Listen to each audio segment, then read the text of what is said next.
tá chegando aí. Eric, Eduardo, Cecília, boa noite a todos e a todas, sejam bem-vindos e bem-vindas, né? Boa noite, Cléo, Patrícia, todo mundo que tá chegando aí. Boa noite a todos, boa noite.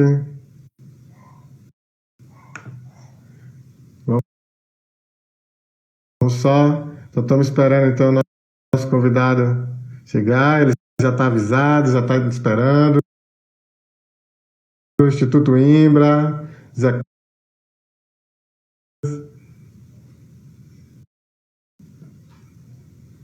Rodrigo, Organização Integrar.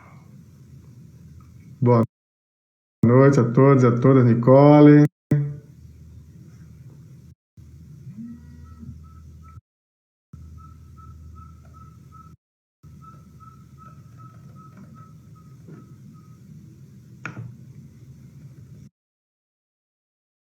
Com o tema hoje, aspectos contábeis e a transparência como requisito para as imunidades e isenções nas organizações.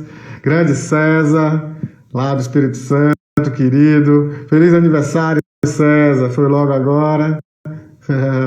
Não esqueci, não. Um grande abraço para você. Pronto, Ricardo está por aqui já. Maristela, também querida, lá do Espírito Santo. Ivete da Gestos, grande organização do Recife. E estamos aqui com o nosso convidado, Ricardo Monella. Boa noite, Ricardo. Boa noite, Lucas. Boa noite a todos aí, os nossos amigos que nos prestigiam com a audiência, muita gente, né, nesse bate-papo. Muita gente bacana chegando aí, já vi Recife, Espírito Santo, Bahia. Tá aí o Mário, Maristela do Espírito Santo, uma querida. Maristela e o acompanhando, Maria do Rosário. César, inclusive, fez aniversário há pouco tempo. Ricardo, parabéns. Parabéns para ele aqui, ao vivo. Então, Matheus, Cris, pessoal que está chegando, boa noite a todo mundo que está chegando. Boa noite a todos e a todos, Joaquim. Minas Gerais, a Maria do Rosário já avisando que ele é de Minas Gerais, que bacana. Então, gente do Brasil, do Brasil todo, hein? Do Brasil inteiro. Tá aí o Carlos Silva, que é contador e graduando em Direito. Que bacana, muita gente bacana chegando aí. Bom, gente, então, ação da Universidade Federal da Bahia, né, trabalho com a organização já há algum tempo, e o nosso convidado hoje é Ricardo Monella, ele vai já se apresentar. Aqui é a live OSC Legal, OSC Legal, né, esse é um produto, né, uma iniciativa do projeto OSC Legal, projeto que eu coordeno, e que a ideia é justamente fazer o fortalecimento das organizações através da disponibilização de instrumentos, de conceitos e de informação jurídica para a gestão das organizações.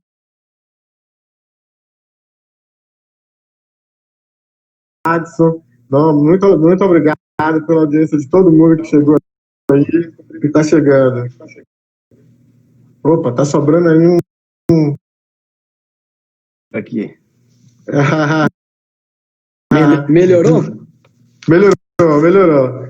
Vamos lá, então, vamos começar. Então, gente, vamos começando, porque a gente tem horário, né? Às 19 horas, o Instagram, ele corta mesmo a palavra, não tem argumento, não tem recurso, não tem nada que faça ele voltar atrás. Então, passo a palavra aqui para o meu querido Ricardo Monella, nosso convidado de hoje. Eu nem vou falar o currículo dele, porque esse homem tem um currículo. Se eu falar o currículo dele, aí não dá tempo. A gente é 40 minutos falando do currículo desse homem. Mas eu peço que ele mesmo se apresente e a gente retoma aí para a nossa discussão. Ricardo, contigo. Gente, muito boa noite mais uma vez, Lucas. O projeto SC Legal, o OSC Legal, né? Cada um fala de um jeito. E dizer que é uma alegria muito grande estar aqui com você, Lucas. Aliás, o Lucas eu já te disse, é o nome do meu filho caçula, né? É um belo de um nome. Que legal.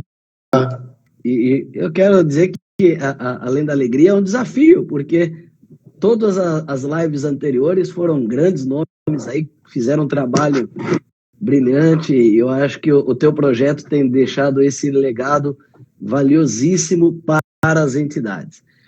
Eu sou Ricardo Monello, sou advogado, contador e militante do terceiro setor há 34 anos, né? Completou agora em abril, e atuando como sócio fundador do Grupo Aldisa, que é a empresa de auditoria e consultoria, e da Monello Advogados, que é a empresa, o escritório de serviços jurídicos. Além disso, sócio e editor da revista Filantropia, que muita gente que está entrando aí conhece, uma revista que já tem muitos anos, e hoje como formador, como colaborador e também como dirigente de entidade, sofrendo aí as angústias, as dificuldades de muitas entidades. E o nosso bate-papo aqui, Lucas, com certeza é o menos teórico, o menos técnico possível, para que a gente possa ter aqui um happy hour, um final de tarde com muita informação prática para o dia a dia. Legal, Ricardo. Olha, mais uma vez, um prazer, uma honra mesmo receber você aqui.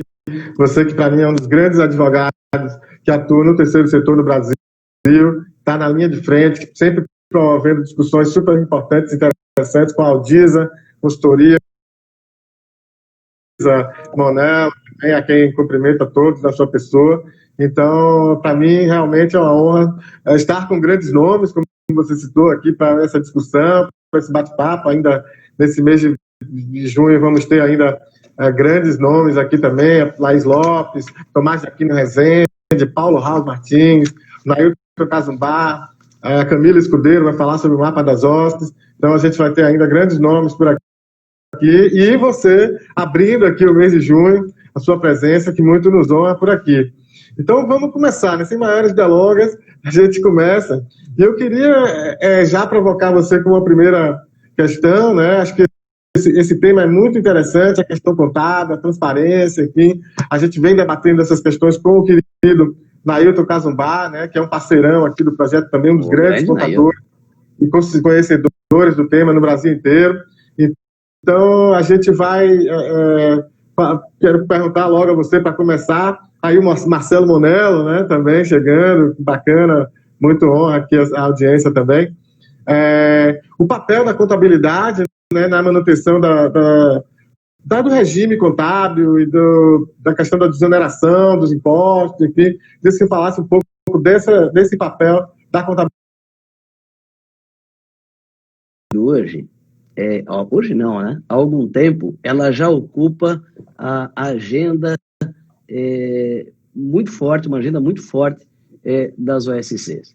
As entidades cada vez mais têm se valido, e isso é muito bom, da contabilidade, não só para o registro, mas, acima de tudo, para a gestão, para a prestação de contas, para a captação.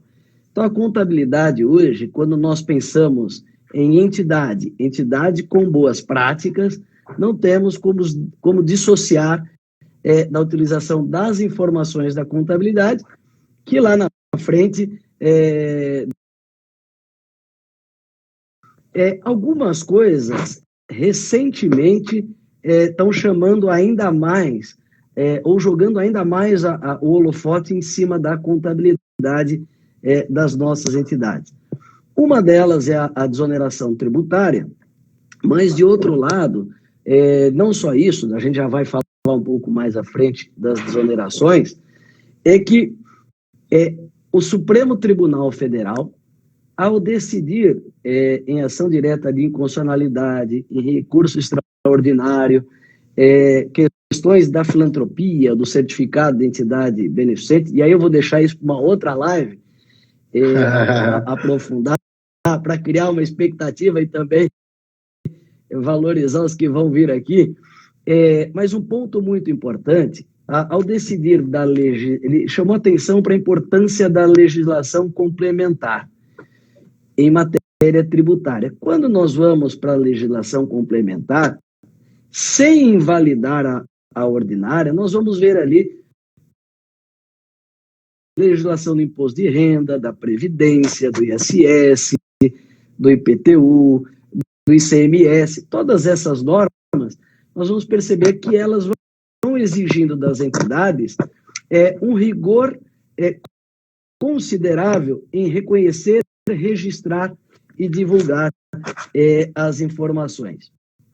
Então, a questão tributária, ela é altamente regulada no Brasil, mas não é só a tributária. Né? Na mesma linha dos parcerias, tem feito um trabalho aí de muito tempo, aliás, quero aqui registrar minha admiração ao seu trabalho, Lucas. Eu conversando, né, 27, vai fechar 20, todos os estados aí, você visitando, fazendo um belo de um trabalho, e você como muito atuante na assessoria dessa questão das parcerias, dessa relação público e privado, vai percebendo que, além de fazer um bom trabalho do ponto de vista social, educacional, assistencial, a entidade tem que mostrar que faz. E mostrar que faz é através de informações contábeis, relatórios de atividades e as prestações de contas que nós vamos chegar lá. E aí nós vamos percebendo, então, que a contabilidade envolve muito mais do que aquela figura de registrar despesa, receita, um movimento simples. Tem todo o ativo, toda a movimentação, todos os contratos, todas as parcerias, todos os termos que a organização, ainda antes de entrar no detalhe da tributação, o que eu chamo a atenção da contabilidade é que o cenário das OSCs, do ponto de vista de contabilidade, mudou muito. Nos anos 60, nem é tanto tempo assim, né, para muita gente, se pedia ali a escrituração de receita e despesa. Se falava movimento de entrada e saída. E isso veio, basicamente, até os anos 80. Nos anos 90, nós começamos, então, a ter a regulamentação de imposto de renda, previdência, que aí passou a se falar dos livros contábeis, livros fiscais, com mais ênfase para o terceiro setor. E já na década agora 2000 até hoje, mais do que essa questão tributária, nós passamos a ter, então, diversas normas do Conselho Federal de Contabilidade, além dos demais órgãos que regulam as entidades. Então, esse é um ponto que a gente chama muita atenção. Deixou de ser um arroz-feijão, que antigamente poderia até um processo técnico muito robusto que exige conhecimento especializado. Ricardo, eu me lembro, né, da prática que muito se tinha por aí, e ainda se tem, infelizmente, que é o cara achar que o contador é só na hora de prestar conta do projeto. Então ele vai, executa de qualquer jeito, tá? Quando chega faltando 2 dias, às vezes faltando 2 horas para terminar o prazo, não conheço alguém ali, chama o primo de não sei quem aí, que é contador, para ele ajudar aqui a gente a preencher as planilhas. Não é isso. Se você tratar a contabilidade desta forma, vai dar mal, vai ter problema se você fizer isso, né? Você tem uma série de questões aí que a contabilidade é um fornecedor de... Só na prestação de conta lá no fim, porque a prestação de conta, às vezes, o pepino já está feito, né? O problema já está dado. Então, quando você tem um acompanhamento para e passo, a gente tem defendido isso aqui muito nesse programa, a gente tem... Nessa live, né, a gente tem conversado muito com gente da contabilidade, e mesmo as pessoas do direito, gestores, têm afirmado a importância e reafirmado a importância cada vez maior da contabilidade orgânica, dentro, ajudando a pensar as organizações. E você é um representante desse pensamento também, traz aí um exemplo, uma experiência com esse campo muito importante, que é o que você está trazendo agora. E você foi muito feliz em trazer esse exemplo, Lucas. Tem um outro lado aqui que vale a pena, com base na tua fala, além da complexidade, né? Às vezes o pessoal fala, é meu amigo, ele vai fazer aqui, vai assinar para mim. Aquilo envolve uma responsabilidade. Até por falha de conhecimento, falta de conhecimento e falta de recurso, né, que essa é uma característica muito Sim. forte, acaba não enxergando a importância da contabilidade. Então, a contabilidade mal feita, de um lado, ela vai atrapalhar muito a organização naquilo que a gente fala da própria captação. Hoje há pesquisas, há alguns estudos que relacionam engajamento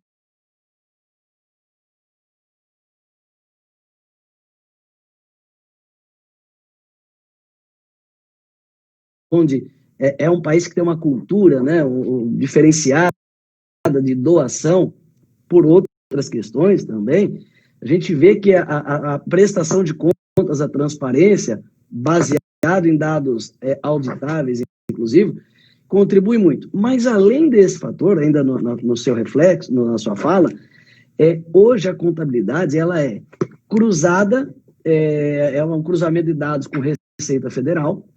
Então, ou seja, aquilo que a gente às vezes vai recortando e copiando, né, colando e copiando de ano em ano numa informação contábil, uma secretaria de Estado, de município, um parceiro, uma empresa, ou a própria Receita Federal, consegue cruzar e isso vai demandar e vai trazer risco não só para a entidade. Na sua fala, eu chamo a outra atenção, que é o risco do dirigente.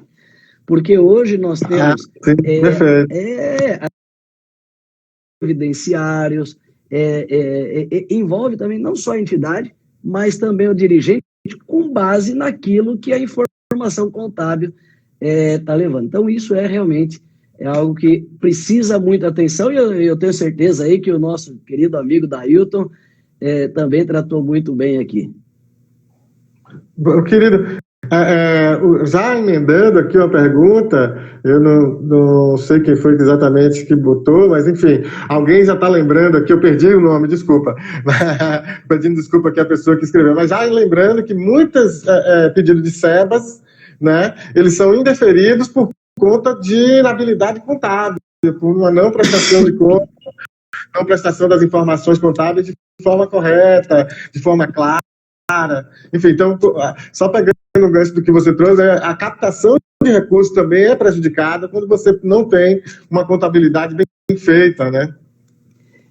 Esse é um outro ponto, Lucas, bastante interessante, né? Antes de entrar no SEBAS, que o SEBAS está ali num dos aspectos que a contabilidade tem pesado e tem a ver com aquela decisão do Supremo que eu disse, quando a gente fala contabilidade, transparência, imunidade de isenção ou desoneração tributária em sentido mais de não recolher tributos, de não pagar tributos, é a primeira contribuição para exercer o direito em si e contribuir para a sustentabilidade da entidade.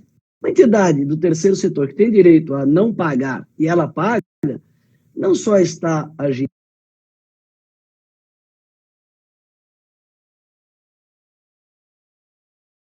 forma para pensar na captação de recursos.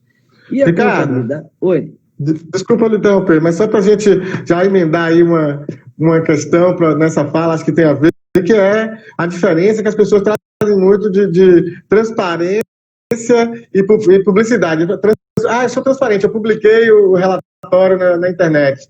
Transparência é muito mais que isso, né? Acho que só um pouco para a gente apimentar essa conversa aí. Com certeza absoluta, né? A transparência, ela é um conjunto de procedimentos da organização que materializam a vontade da entidade em ser transparente.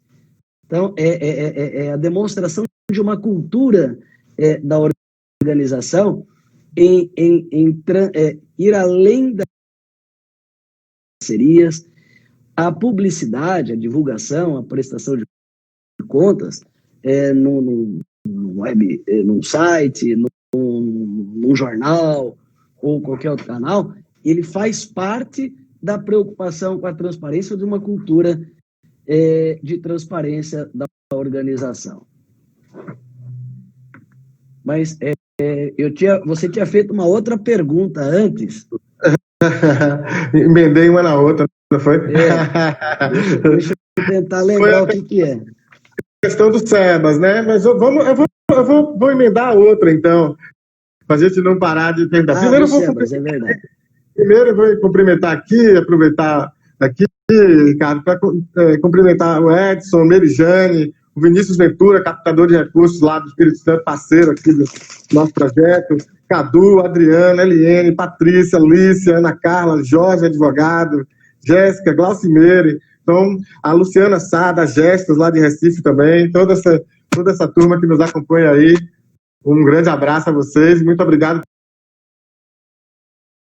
Essa pergunta, na verdade, ela veio na live da semana passada, e eu prometi ao pessoal que ia guardá-la, porque certamente estaríamos aqui com um especialista e ele poderia responder, que é a questão da isenção, né, que o SEBAS, que quais as isenções que o SEBAS traz, e se o ITCMD, ou ITC, enfim, em nomenclaturas diferentes, ele também está incluso nessa isenção, né? Se as organizações que têm SEBAS, elas são isentas do ITCMD. É uma pergunta boa aí para a gente. Eu até estou anotando agora aqui para não me perder, né? Não perguntar o que você me questionou. Bom, olha aí o pessoal do Grupo Aldiza também, todo mundo, cumprimento novamente. Olha lá, tem bastante gente, hein? Eu agradeço cada um de vocês aí que estão dando a honra dessa presença. Bom, você falou do SEBAS e das isenções do SEBAS. Então, como eu falei, o terceiro setor ele tem um regulatório amplo. O MIROSC, ou o Marco Regulatório, dos OS e também do SEBAS. O SEBAS é o Certificado de Entidade Beneficente de Assistência Social, que muito embora a lei trate da isenção das contribuições à Seguridade Social, ali, na verdade, é uma imunidade. Então, eu queria começar diferenciando a imunidade de isenção. Então, a imunidade tributária é aquilo que decorre do comando constitucional, onde ele veda a instituição do tributo, ou seja, da vontade de tributar. Então, aquilo que a Constituição vedou o poder de tributação, sequer poderá ser instituída sobre a entidade, sobre a pessoa, sobre as coisas ali estabelecidas. Então, imunidade é vedação completa da tributação, isenção é a famosa renúncia fiscal, infraconstitucional ou legal, o prefeito, o governador, até o presidente da República dispensa o recolhimento. Esse conceito ele é muito importante porque no dia a dia, muitas entidades elas vão requerer o não pagamento de um tributo para um prefeito, para um governo de estado e formulam o pedido equivocadamente. Chamam muitas vezes de imunidade aquilo que é isenção, ou de isenção aquilo que é imunidade. E quem tem a imunidade e sobre o quê? A imunidade ela está em dois aspectos básicos no sentido tributário da Constituição. No 150, que englobam os impostos, e aí os templos, as entidades de educação e assistência social, e depois as de saúde. Então, se a entidade é de educação, saúde, assistência social, igreja, né, o templo, ou o sindicato laboral, ele tem imunidade de impostos. No artigo 195, parágrafo 7º, onde ele chama de isenção, o Supremo Tribunal Federal já pacificou a matéria, que é uma imunidade chamada equivocadamente de isenção na Constituição, para as contribuições sociais das entidades beneficentes. Então, vejam, esse é o primeiro exercício. E poderá ter, além da imunidade de impostos, imunidades das contribuições sociais, que é a questão do SEBAS. Quem não está nesse alcance é todo um grupo que cai nas isenções tributárias, que é a isenção do imposto de renda da pessoa jurídica, que aí sim cai no decreto, na Lei 9.532 e nas leis estaduais e municipais. O SEBAS, como eu falei, ele trata de contribuições para a Seguridade Social. O ITCD ou ITCMD é uma espécie de imposto, é o imposto estadual, no caso ali, que nós estamos falando aqui, nas transferências de bens, doações, que é no recebimento das doações para as nossas entidades. Então, veja, se a entidade é de educação, saúde, assistência social, tem direito a se aproveitar desta imunidade para os impostos também em âmbito de estados e municípios. No caso, o ITC-ID ou ITC-MD, de acordo com o estado. Ocorre, Lucas, que os estados criam, na verdade, um grande embaraço para o exercício desse direito e Sim. Muitas entidades, ao invés de pedir o reconhecimento da imunidade, pedem o direito da isenção, confundindo. Então, por exemplo, o Estado ele pode dar uma...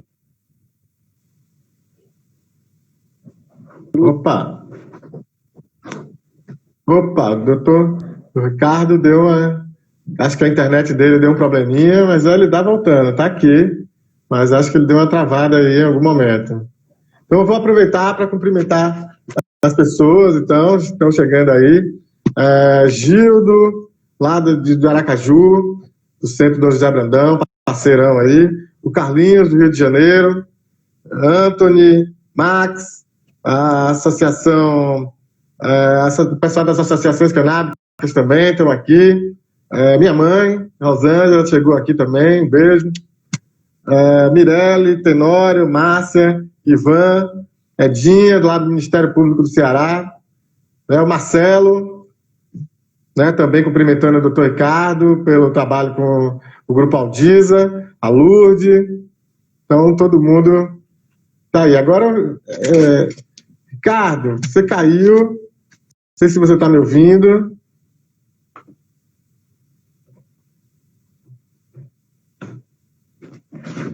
Alô, Ricardo. Gente, o Ricardo Monello travou a internet dele. A gente segue aqui, então, no papo com ele, certo? Transparência, a importância da contabilidade para a manutenção do regime tributário das organizações, como requisito para a imunidade, as isenções das organizações. Também manda aí suas perguntas. Alô, obrigado, Ana, de Manhuaçu, Minas Gerais. Todo o pessoal que está chegando, Lourdes, da Justiça Global lá do Rio. Que bacana. Obrigado pela presença de todos vocês. O Ricardo teve aí um probleminha, não sei o que aconteceu aqui. André Carvalho, grande advogado lá do Recife também. Érica de João Pessoa, contadora de organizações. Então, todo mundo que está aqui com a gente. Só o problema aqui foi na internet do Ricardo Monello. Vou avisar ele aqui. Vou avisar ele que ele tem que sair.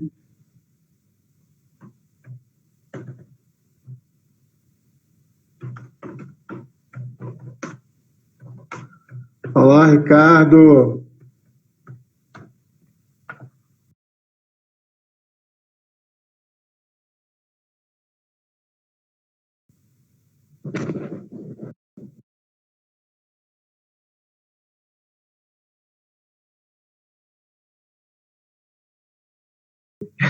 Live é isso, ao vivo, a coisa pode acontecer. Ao vivo é sempre esses desafios de conexão, de falhas, etc. Vamos lá, vamos ver, o Ricardo está vindo aqui de novo. E para quem pergunta, essas lives, elas ficam salvas aqui no IGTV ou no Story, e sempre todas elas ficam salvas no nosso canal OSC Legal no YouTube. Então, quem perdeu alguma live, ou quem tem compatibilidade, pode ficar tranquilo, vai lá no YouTube. E olha, as dúvidas não vão poder ser respondidas ao vivo, obviamente. Então, se quiser mandar, meus contatos, os contatos do Projeto OSC Legal estão aparecendo aí, a gente vai responder na medida do possível. Ricardo, então, está de volta. Rapaz, tá me ouvindo? Tô te ouvindo. Acabou. Eu moro aqui na região metropolitana de São Paulo e começou a chover. Acabou a luz. Olha, é isso mesmo. Vamos lá, então, Ricardo. Voltando o fio da... Você estava um pouco nessa análise sobre imunidades, isenções e da confusão que muitas vezes se faz do próprio corpo jurídico de pedir isenção no lugar do reconhecimento da imunidade, que é constitucional, enfim. Isso. Então, eu até falei tá me ouvindo?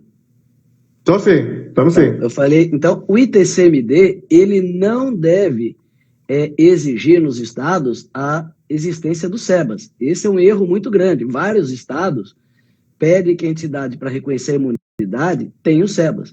Então, o SEBAS é para as contribuições à Seguridade Social, enquanto o ITCMD é o imposto estadual, ou seja, aquelas que o estatuto esse direito. Muitas vezes precisa, Lucas, não digo nem judicializar, mas assessoria de um advogado na instituição para requerer da forma adequada. O SEBAS, ele dá toda a desoneração das contribuições sobre a folha, terceiro, o PIS, e aí precisa o quê? É a Lei 12.101, que exige contabilidade, contrapartida de atendimentos gratuitos, uma série de outras questões ali que a entidade precisa. Então, o SEBAS ele é extremamente interessante, principalmente numa época de crise, onde entidades que têm um aperto de fluxo de caixa, quando você economiza 20%, 30% do custo de pessoal, que em média é 60% do sentar com o seu advogado e com o seu profissional de serviço social, assistente social, que é um trabalho multidisciplinar, e ver como é que estão esses eixos, né, que eu falo, o serviço, a estruturação jurídica e a estruturação contábil, para fazer o pedido. A decisão do Supremo Tribunal Federal abriu espaço para algumas entidades que tiveram autuações, tiveram indeferimentos, terem acesso à imunidade ou a esse não recolhimento das contribuições à Seguridade Social. Agora, o que é muito importante, Lucas? Quando nós falamos de SEBAS, e isso também tem se derivado para outros tributos em âmbitos de estados e municípios, cada vez mais o órgão de arrecadação e fiscalização vem cruzando dados da contabilidade. Tem que mostrar que fez bem feito. E o lugar central hoje está dentro da contabilidade das organizações. E no ITCMD, isso pesa muito, porque se eu não reconheço essa isenção para quem tem isenção, ou a imunidade para quem tem imunidade, no caso que eu falo das entidades que estão no artigo 150, eu vou dificultar a própria gestão dos recursos, porque na maioria dos estados eu tenho que pagar até no dia que eu recebo a doação. E isso encarece e tira recursos que era para a entidade. Tem várias discussões agora, né? A gente viu no Estadão, artigos na própria Folha de São Paulo, e na mídia especializada em direito também, sobre o absurdo que é a tributação da doação. Na live passada, nós tivemos uma discussão muito interessante aqui com a Aline Vioto, do GIF, sobre essas questões, né? Então, me parece um absurdo você cobrar tributo sobre a doação. Quer dizer, se você está fazendo doação, um contrassenso, uma ação social, uma ação de interesse social, como é que você cobra tributo para... Do ITCD, né, o ITCMD, veja que situação. Nós estamos todos muito preocupados com a pandemia, a questão da saúde e também da...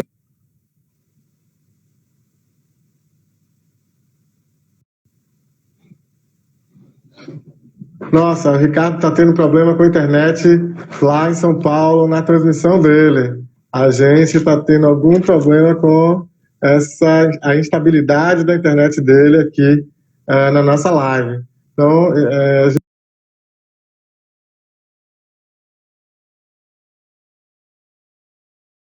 está aqui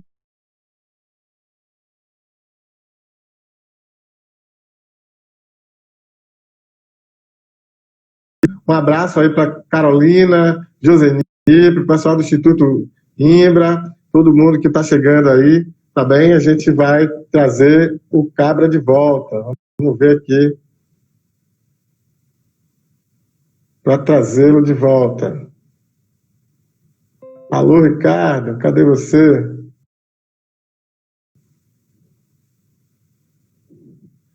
Bom, enquanto isso, a gente tem que falar, pode visitar o nosso site, tem lá uns textos sobre doação, sobre gestão de organizações, www.osclegal.org.br. Está aí o nosso Twitter também, @OSClegal, o nosso Instagram também, @OSClegal.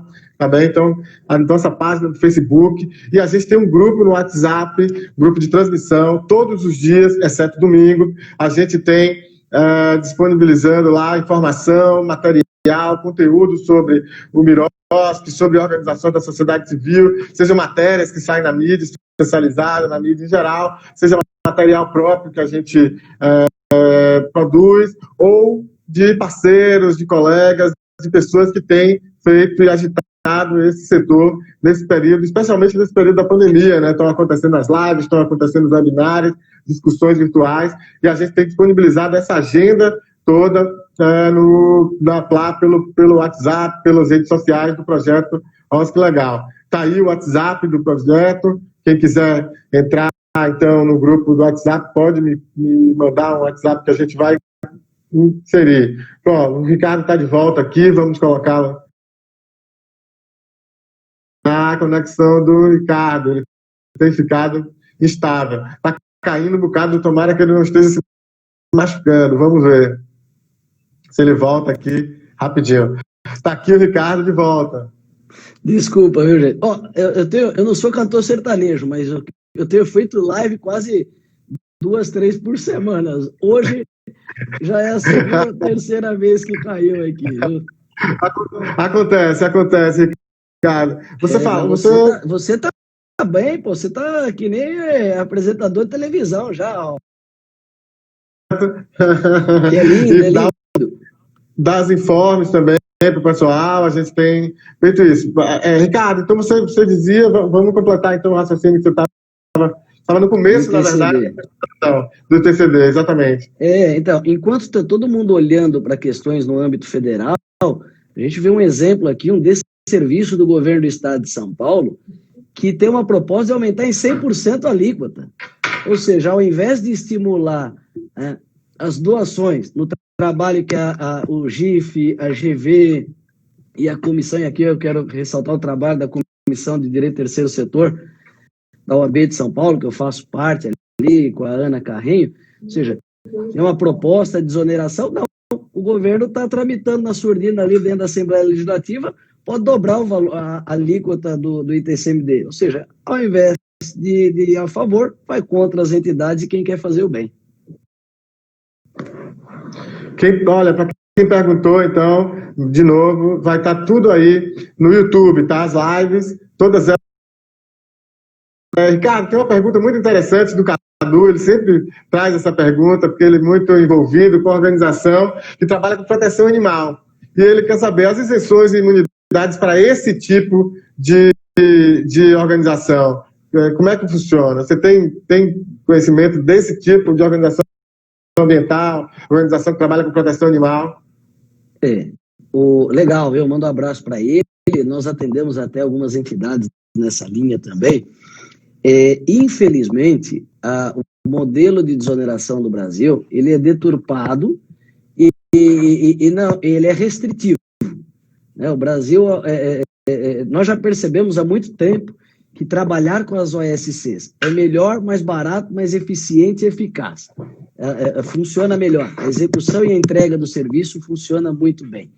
Mas, infelizmente, a imunidade alcança um grupo, que são aquelas do artigo 150 e 195 da Constituição. As entidades de proteção animal não se encontram ali, nem num conceito amplo de assistência, infelizmente, né? Porque o Brasil ele é aquela coisa, bem-estar, uma série de coisas, talvez mereceria um estudo mais amplo. Mas, apesar de não estar na figura das imunidades tributárias, está sim nas isenções. Então, uma entidade Opa! sem fins lucrativos, que atende a preservação, a defesa né, de animais, ela tem a isenção do imposto de renda da pessoa jurídica, ela tem outras isenções em alguns municípios, e aí precisa do advogado analisar junto com o contador, porque cada estado e cada município ela vai ter um tratamento específico. Mas no âmbito federal, ela tem acesso ao imposto de renda da pessoa jurídica e também COFINS em alguns casos. Então vale a pena uma reflexão mais ampla sobre isso. E é legal essa pergunta, porque muitas vezes os coletivos e alguns outros trabalhos na sociedade civil não se organizam formalmente por causa da burocracia que é formalizar qualquer coisa aqui. E alguns precisa fazer um estudo, mas há uma série de outras desonerações que existem para o terceiro setor. E quando a gente fala de isenção, Lucas, nós temos cidades que dão isenções específicas, por exemplo, a quem atua na área ambiental, na área de fronteiras com índios, e por aí vai. Pode ser que eu encontre alguma regulamentação especial que exija até alguma contrapartida ou execução de algum serviço. Então, tem alguns caminhos para as entidades. Muito interessante. Já iluminou aí. O Cadu vem sempre questionando isso e é muito interessante mesmo a gente poder pensar caminhos, né, para responder e para fazer frente a esses desafios mesmo das questões tributárias e de gestão das organizações. Um abraço aí para quem está chegando também, a Jéssica e mais quem chegou aí no decorrer da conversa. Que a diferença básica, de novo, sobre isenção e imunidade, né? A gente tem uma questão do ITCMD, lembrar só, né, que é um imposto estadual, portanto, você tem aí o desafio que a gente debateu bastante aqui na última live, que são regulamentos em 27 estados diferentes, então cada estado tem um regulamento, isso é um dificultador, de fato, para você entender melhor essa dinâmica, né? Especialmente se você tem atuação em estados diferentes. Se você tem atuação num estado só, você vai entender daquele estado, ok, né? Já é complicado, mas é um estado só. Se você tem uma atuação em vários estados, como é que você tem que dar conta de entender toda essa diversidade? Então é bem complicado mesmo. E aí a Lourdes, ela traz, que é uma organização de direitos humanos, ela traz uma pergunta que é: qual a legislação pode amparar um pedido de extensão do ITCMD? Bom, então, veja, se eu estou falando de uma entidade que está como imune no artigo 150, porque aí também é interessante, o modelo do terceiro setor, o modelo tributário do terceiro setor, ele, ao invés de alargar e promover mais entidades para poder executar melhor as políticas públicas, ele é restritivo, como eu disse. E aí a gente precisa entender se a ação que ela desenvolve é uma ação... por exemplo, quando a gente fala cultura, muita gente associa cultura a entretenimento. E às vezes o que a gente encontra no terceiro setor são muitas entidades que usam da ferramenta da cultura para fazer uma verdadeira educação. O processo de estatuto da entidade é o primeiro tiro no pé contra ela.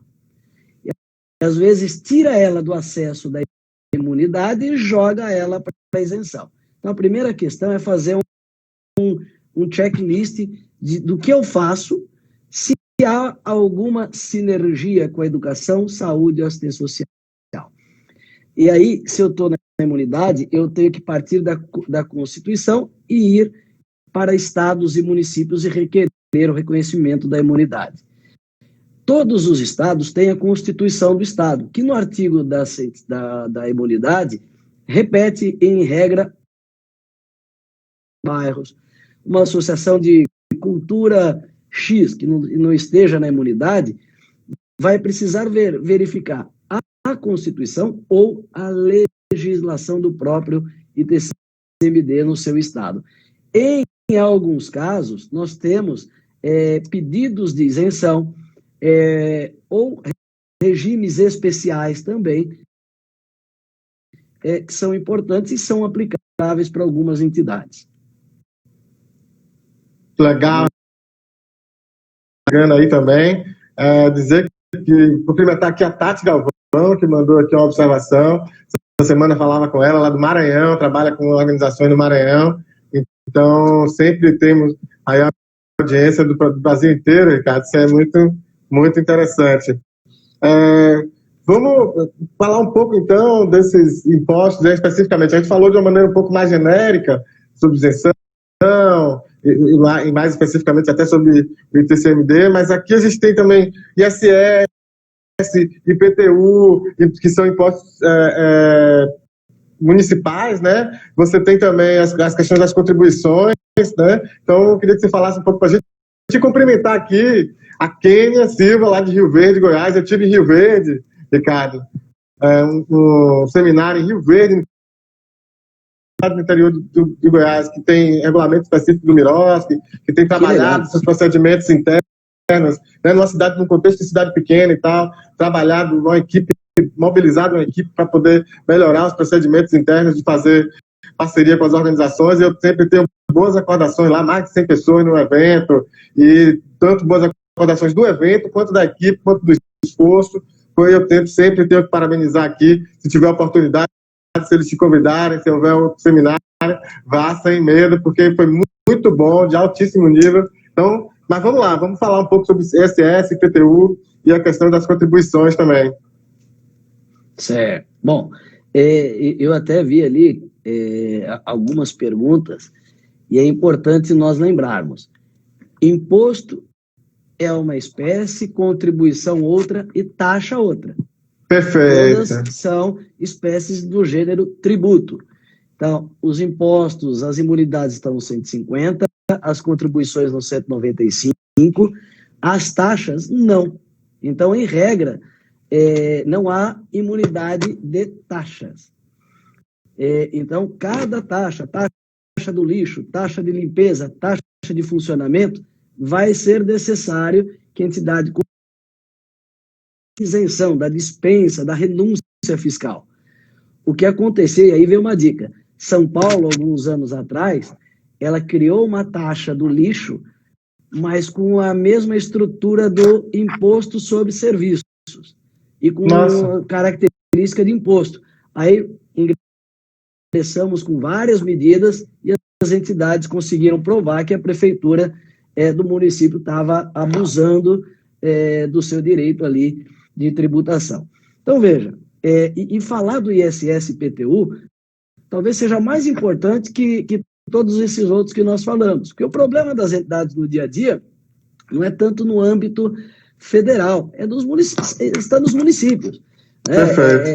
Porque eu tenho uma sede alugada, eu tenho o serviço que eu presto para gerar uma renda que é uma atividade meio. Então, esse é o dia a dia das entidades. Então, a primeira questão, ISS e IPTU também são impostos. E aí a mesma regra que falamos do imposto da doação. Se a entidade é imune a impostos, ela tem direito a reconhecer a imunidade para os seus serviços, seja para associados ou não associados. Opa! Do Ricardo de novo caiu. A gente hoje está tendo instabilidade na internet do Ricardo. Se a gente consegue resolver essa questão para ele voltar a tempo de responder ainda nesse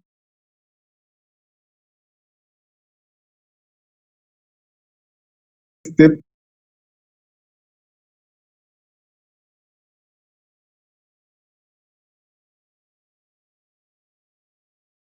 Tentar responder, porque esse é um tema, talvez um dos temas mais peculiares aí do que ele trouxe até agora, que é a questão da tributação municipal, que é onde é a sede da organização, onde ela está localizada.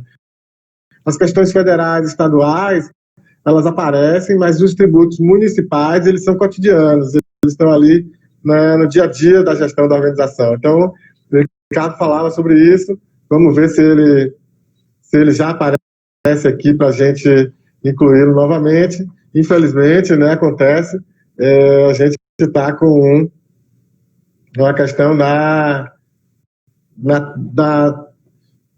internet dele lá, na conexão dele, ele não está conseguindo ficar aí. Então, ó, tá aí nosso e-mail na tela também. Se você tiver alguma dúvida, alguma questão, pedir também para a Cecília colocar aqui também o WhatsApp da Aldiza Consultores, da Monelo Advogados, que é o grupo da qual o Ricardo faz parte. Então, por lá, você também pode se inscrever nesse grupo e você recebe informações, nos eventos que eles promovem, eles sempre fazem muitas coisas, tem uma quantidade de informações muito grande, estão fazendo webinários e tal, a equipe do Ricardo, Marcelo, uma turma muito bacana, tá aí, né?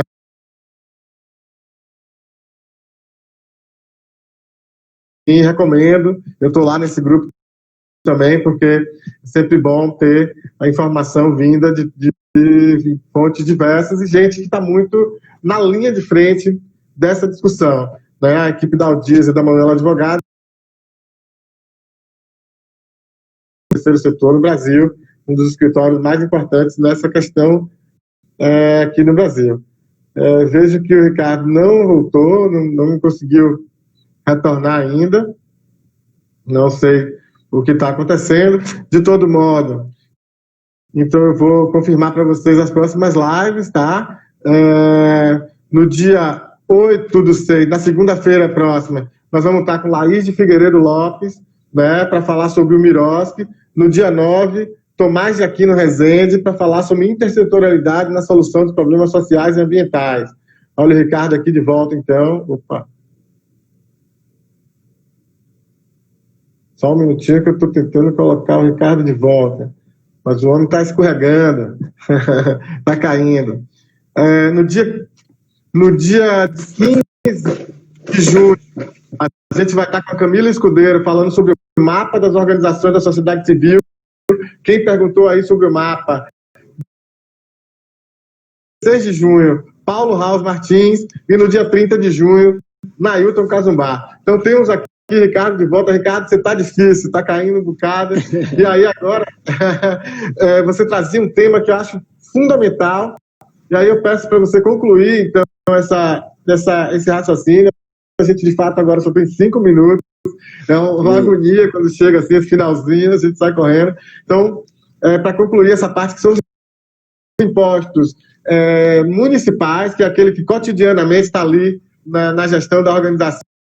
E aí também já deixar as suas palavras final, a sua despedida. Lembrando para você, Ricardo, que aproveitei que você deu uma caída aí, já dinamizei aqui, já colocamos também recomendo fortemente. Um abraço aqui ao Marcelo, é seu irmão, não é? Marcelo. Opa, Marcelo, tá exatamente. Um abraço para o Marcelo, para toda a equipe da Aldiza. Vamos lá, sem maiores delongas. Então fala um pouco aí dos impostos municipais e já deixa as palavras, suas considerações finais. Isso, então eu vou falar rapidinho dos impostos e das dicas contábeis ali, né?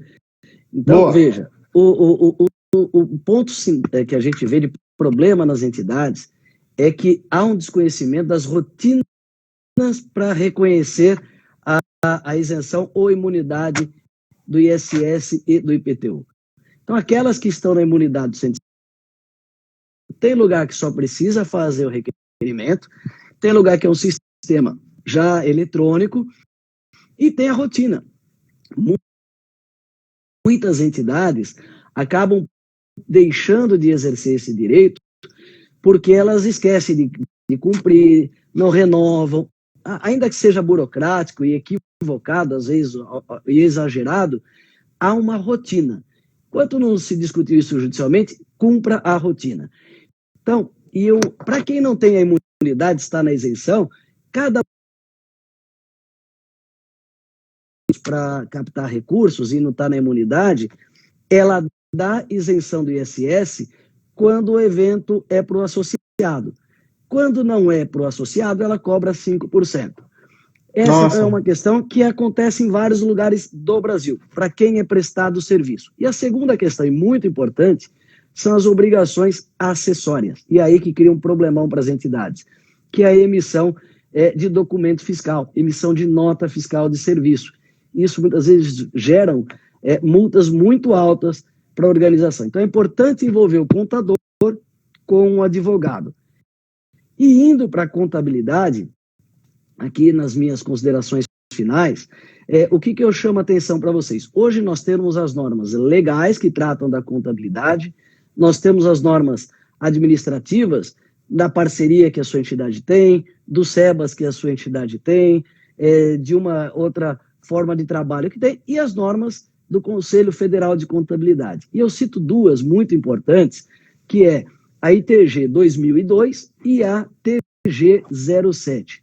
Por que isso é importante? Uma dá todas as principais regras, indo regime, segregação de receita e despesa, reconhecimento, inclusive, de trabalho voluntário, que muitas não fazem. Sensacional. A maioria não faz.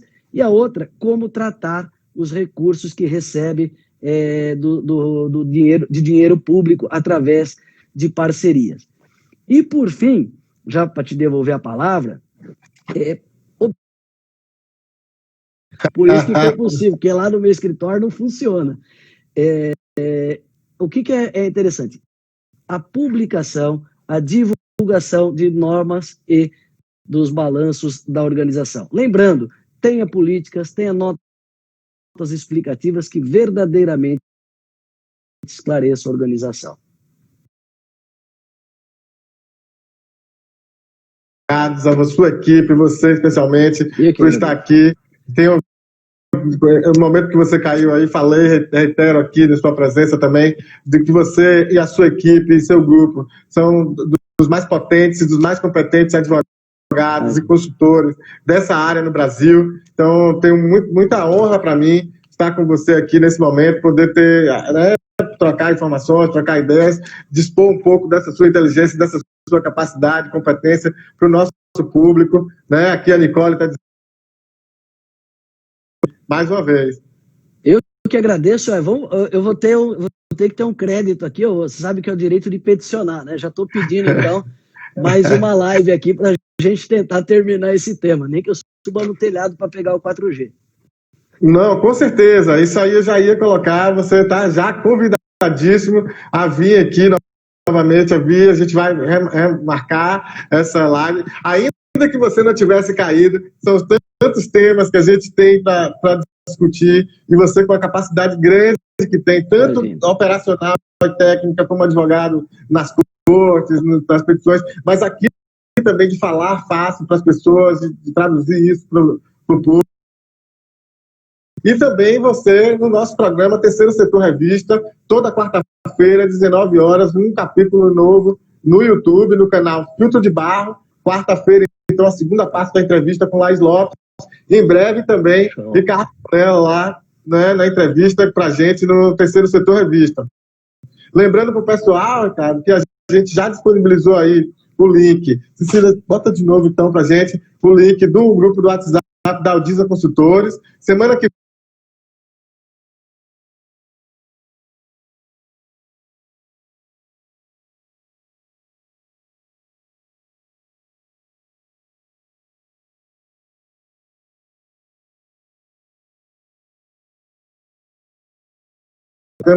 uma referência, né? Nosso mestre, exatamente, vai estar aqui na terça-feira com a gente. Então, semana que vem, 2 lives. Nossa, que legal. Mais uma vez, agradecer a todo mundo que está por aqui, a toda essa audiência, quem passou por aqui do Brasil inteiro. Então, brigadão. Ricardo, já 30 segundos restantes, deixar meu abraço para você.